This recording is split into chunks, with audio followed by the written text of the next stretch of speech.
I am so disappointed. I was at least expecting a remaster for the 20th anniversary, and all we get is this piece of... Sony, you're not even listening, are you? Forget about it. I'm gonna do it myself. And this time, we're gonna have a brand new Kratos design. Undead Legionnaires, the GNC, and the Hydra. Just wait, Sony. This is gonna be everything you never gave us. I'm gonna start with the brand new Kratos design, since the previous one didn't get much love. For the new design, just imagine Kratos from God of War 3 having a baby with Kratos from God of War Valhalla. Wait, I took the negative comments seriously and decided to fix all the issues we had with the previous design, like its weird looking mouth. Fixed. You think he was so skinny? Fixed. Doesn't have six-pack abs. Fixed. Why does he have 4 toes? Those are not 4 toes, you idiot. The pink is covered by the sandals. I even changed the tattoo and made it a bit sharper. Much meaner, much stronger, much Kratos.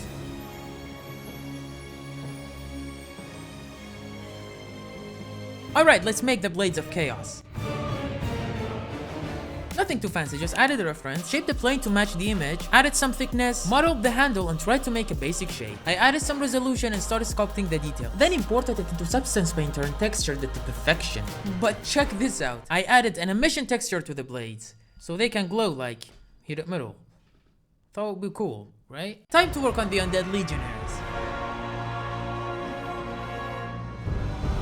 While playing God of War Valhalla, I noticed the undead didn't quite feel right. They looked a bit too clean and muscular, like some gym dudes painted grey. Let me show you how I do it. I downloaded this zombie model from Mixamo, which was perfect for what I had in mind. It's not cheating, I'm just borrowing it. I imported him into Blender, sculpted his face, removed his pants, and started modeling a Greek armor using parts of its own body. Here I wasn't trying to recreate the undead exactly like the game. Their design was a bit too simple, so I pushed it further and added more details to make it feel even more realistic.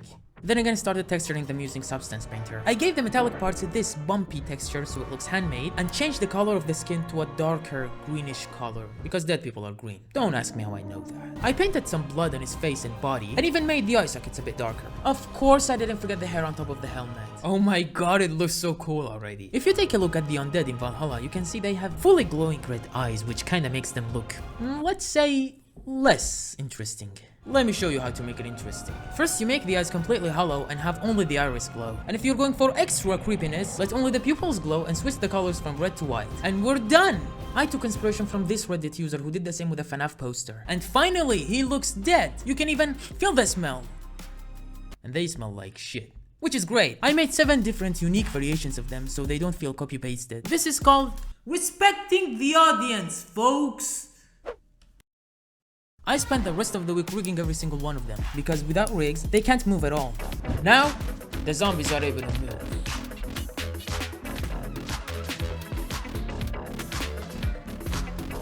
You know what else can move? A tank!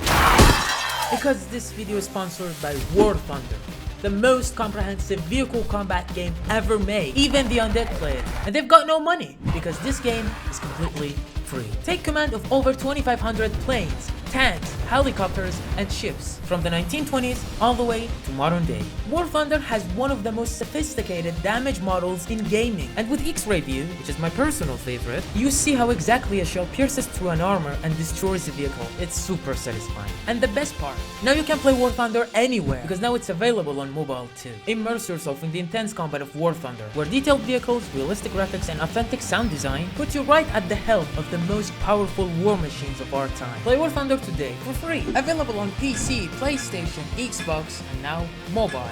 Download the game using my links pinned in the comments. If you're new or haven't played for 6 months, you'll also score a massive USA bonus pack with premium vehicles, 100k silver lions, 7 days of premium account, and even more. Available for a limited time for console and PC players only. Alright, let's work on our environment.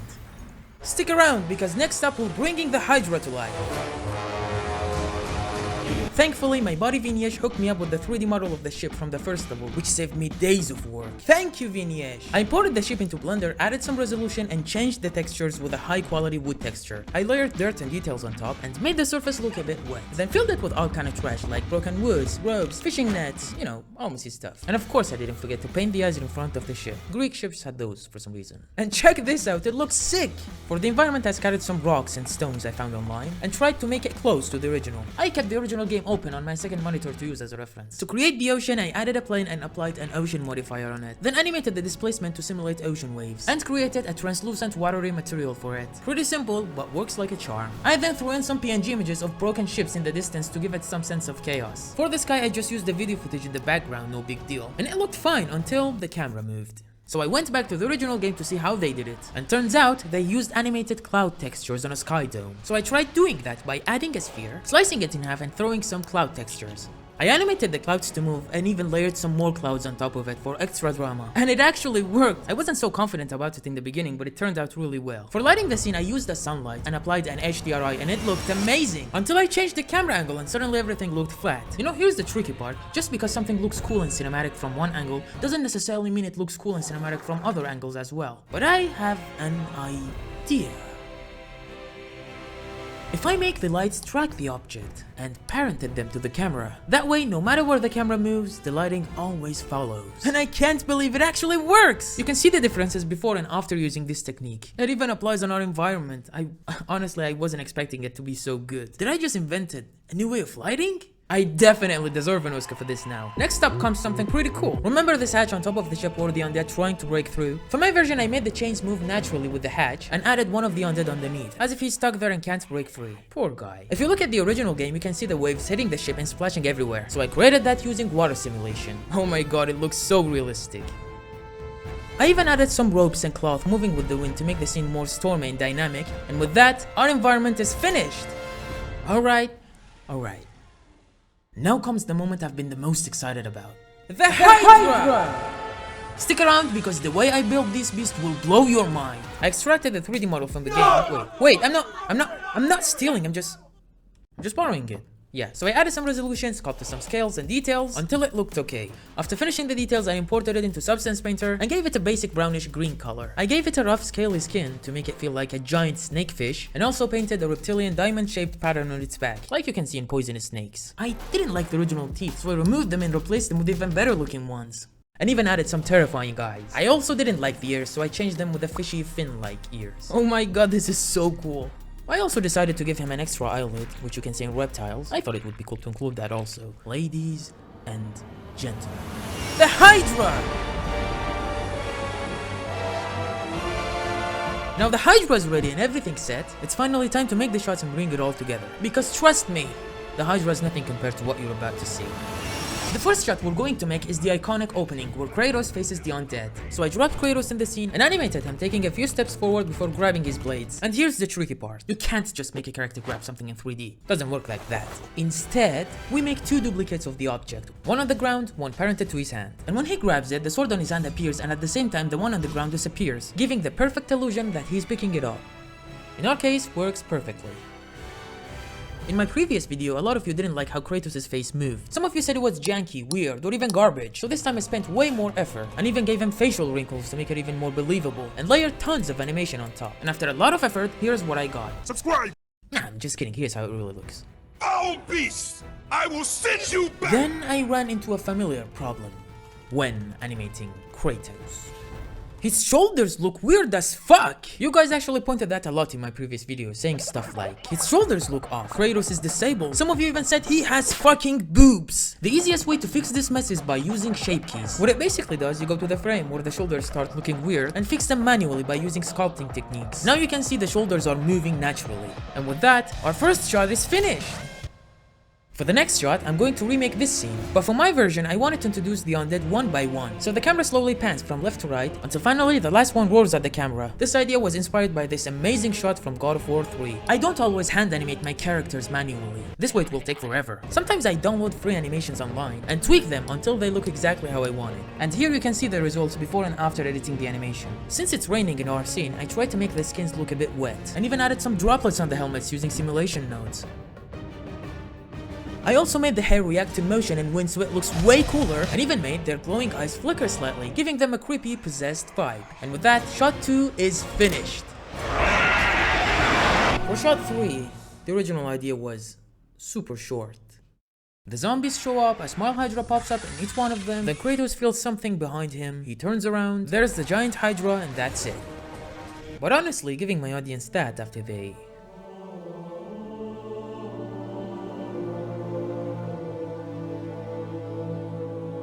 No, that would have been disrespectful.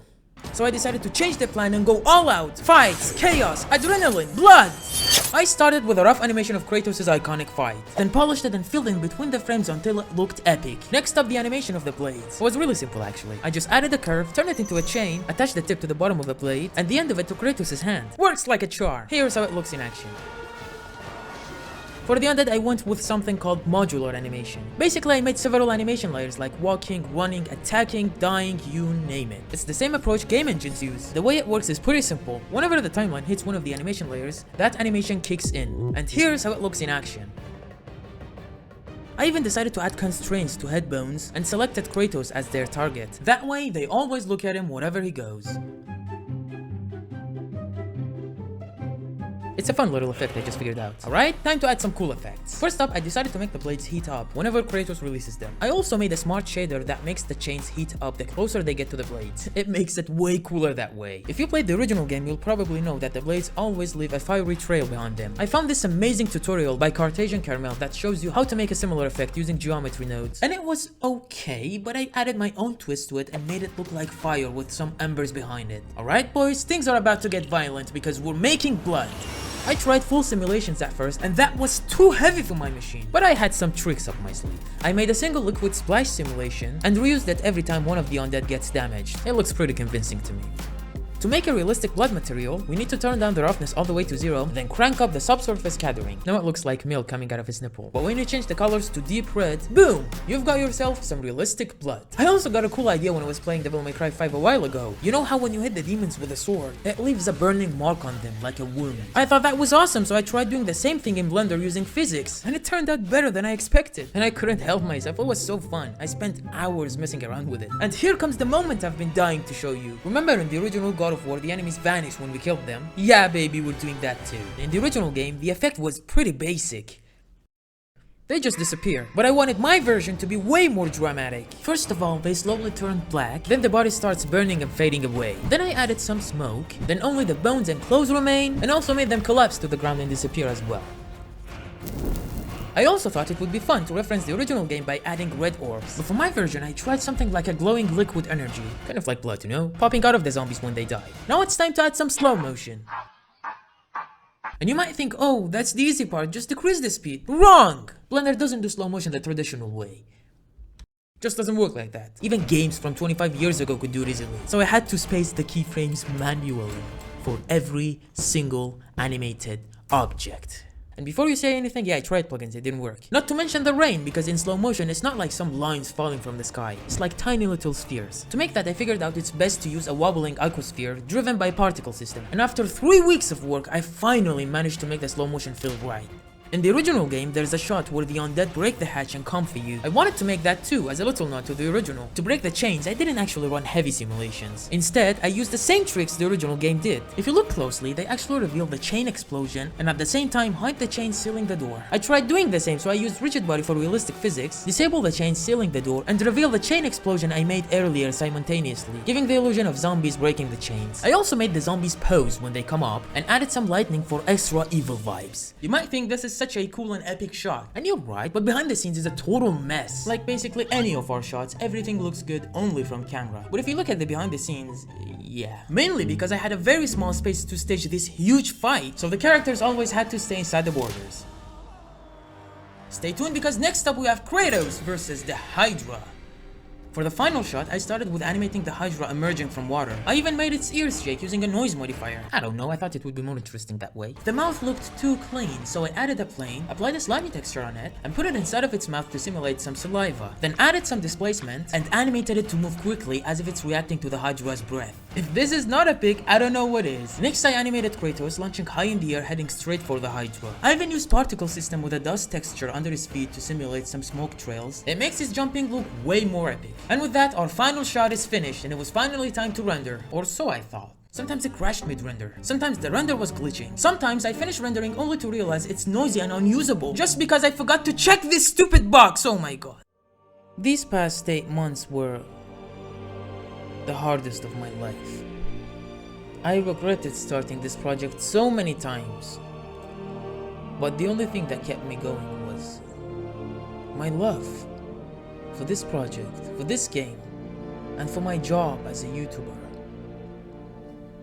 I finally exported my renders as OpenEXR because it comes with all of these passes and gives you more artistic freedom and allows you to push your visuals even further. Then finally I throw them into DaVinci Resolve for some color grading and sound design. And after 7 months of modeling, animating, rendering, post-processing, backache, I'm sure you want to subscribe because there's even more exciting content coming. Enjoy the video. Foul beast! I will send you back to the depths of Hades!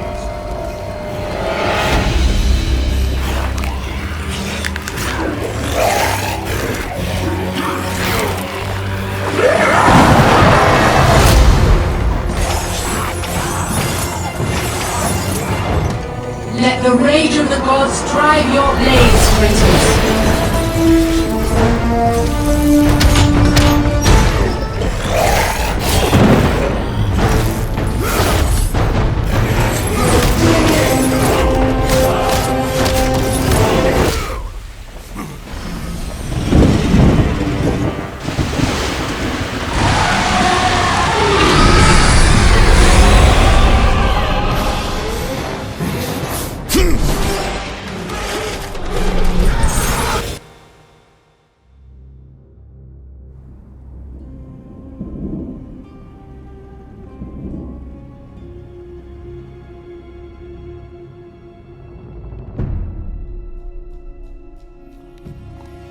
Again, huge thank you to War Thunder for sponsoring this video. Don't forget to play it for free on PC, PlayStation, Xbox, or mobile. Now by using our links in the pinned comments or video description. New and returning players who haven't played for 6 months will also receive a massive USA bonus pack with premium vehicles and even more goodies. Available on console and PC only for a limited time.